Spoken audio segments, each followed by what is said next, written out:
Salam Planter Indonesia, Assalamualaikum warahmatullahi wabarakatuh. Di malam hari yang berbahagia ini, di malam yang sendirian biasa, ingin menjawab pertanyaan dari seorang sahabat The Brondol dari Solok ya, yang menanyakan, Pak Pendi, saya itu punya lahan yang berbukit, sudah saya pupuk dengan dolomit, TSP, urea, KCL, kok kuning dan sebagainya mengering nih Pak Pendi. Nah, setelah saya tanyakan, salah satunya adalah bagaimana bahwa ini pupuk ini, ketiga pupuk ini itu dicampur. Ini ada mungkin akan menjadi pembelajaran yang sangat baik bagi para petani. Ini ada TSP, urea, KCL ini dicampur menjadi satu dan dibenam dengan teknik pembenaman tertentu yang dilakukan oleh sahabat The Brondol dari Solok ini sendiri. Maka malam hari ini akan saya jelaskan pemberian dolomit. Beliau menggunakan, kalau nggak salah ya, ini kalau nggak salah cerita beliau adalah 2 kg. Ini sudah sangat memungkinkan bahwa dolomit sebagai sumber unsur hara magnesium dan meningkatkan pH tanah, maka kondisi tanamannya harusnya baik-baik saja, tidak menguning kekurangan magnesium seperti ini Pak Pendi. Namun kok kuning atau mengering seperti ini, seperti kekurangan unsur hara magnesium. Maka kita melihat sekali lagi, ini malam hari ini kita beranalisis ya. Semoga bapak-bapak yang ada di Solok dan bapak-bapak yang memiliki lahan menanam kelapa sawit di terasan bisa mengevaluasi dengan panduan seperti ini. Ketika menggunakan TSP, urea, dan KCL dicampur, ini adalah menjadi sebuah alasan kenapa The Brondol selalu mengatakan jangan dicampur, tapi adalah menggunakan urutan tertentu. Menggunakan urutan tertentu itu artinya adalah memberikan jeda bagi akar untuk tidak terlalu pekat sekali ketika pupuk ini larut. Ketika KCL 1 kg, urea misalnya urea 2 kg, KCL 2 kg tambah TSP, beban akar kita itu berat. Karena semakin dia melarut semuanya, maka larutan yang ada di dalam tanah adalah semakin kental, dan ini akan menjadi sebuah masalah jika memang tanaman kelapa sawitnya nggak kuat gitu. Kalau tanaman kelapa sawitnya tua, kuat dengan cara pemberian yang benar, mungkin baik-baik saja. Namun pada beberapa kasus pemberian bersama-sama, kelapa sawit kita tidak memiliki kemampuan untuk itu. Ditambah lagi bahwa TSP, urea, dan KCL ini dilakukan dengan sistem pembenaman. Sistem pembenaman sudah pernah kita jelaskan bagaimana membenam kelapa sawit. Seandainya ini tanaman kelapa sawitnya, maka pembenaman tidak dibenarkan membuat lubang di sini, lubang di sini, lubang di sini doang. Ini menurut saya ini kurang tepat ya, kurang tepat. Karena bahwa ketika menggunakan pupuk lubang, kita bisa bayangkan pupuk 4 kilo dibagi 4 masukkan ke sini, lambat reaksinya. Ketika menggunakan sudah dibuat teras, maka ditebar pun nggak apa-apa, tapi kita ngalahin untuk pemupukannya adalah menggunakan urutan yang telah kita sepakati waktu itu, yaitu adalah ada organiknya, ada dolomit, TSP. Ini urutannya udah bener nih. Namun ketika diberikan pembenaman model seperti ini, maka beban akar juga berat. Lah, bagaimana cara yang terbaik untuk memberikan pemupukan? Kalau toh mau dicampur pun ya monggo saja, mungkin keyakinannya. Kalau saran The Brondol sebenarnya tidak dicampur. Lah, di dalam pembenaman yang terbaik menurut The Brondol adalah dibuat seperti ini. Jadi dicangkul memanjang seperti ini, kemudian dicangkul memanjang seperti ini. Ini dicangkul memanjang seperti ini. Nah, dicangkul memanjang seperti ini. Nih, sehingga nanti mau dicampur campurannya ataupun sendiri-sendirian monggo saja. Namun kembali lagi, kalau TSP dan dolomit lebih bagus berada jauh dari piringan, ini agak jauh. Kalau urea sama KCL itu adalah agak dekat. Dimana bahwa ketika kita melakukan pembenaman panjang seperti ini, maka akar akan mudah mendapatkan ini sesuai dengan pergerakan akar, yaitu adalah mendekati air ataupun mendekati unsur haranya.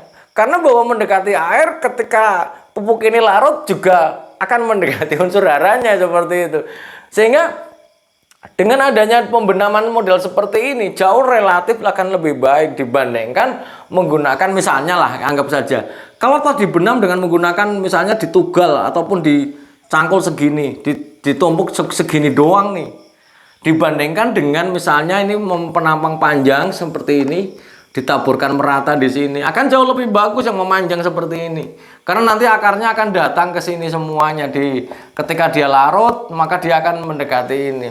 Dan apa namanya, ketika dia memang menguning, ada kemungkinan besar memang perakarannya nggak tahan, atau dari sisi tanahnya. Coba sekali-kali Bapak yang mungkin yang curhat kepada The Brondol bicara tentang detail di lahan ini, di lahan yang Bapak miliki, seberapa besar, seberapa dalam solumnya. Mungkin dulunya bagus ya, beberapa bulan ini sudah dipupuk sesuai dengan ini. Jadi ketika misalnya ini adalah kelapa sawit, ini tanaman kelapa sawit ditanam, kemudian ini perakarannya, kemudian sudah dipupuk dengan dosis yang tepat, maka tinggal kita melihat solumnya.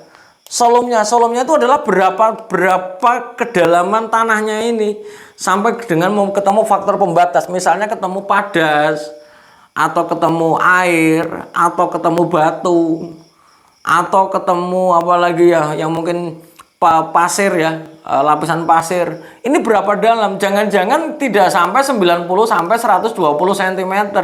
Ini kalau kurang dari 90 sampai 120 cm, muat dipupuk apapun berkembang agak susah gitu. Apalagi terasan, mungkin terasannya jangan-jangan terasan dalam yang dulunya dipakai.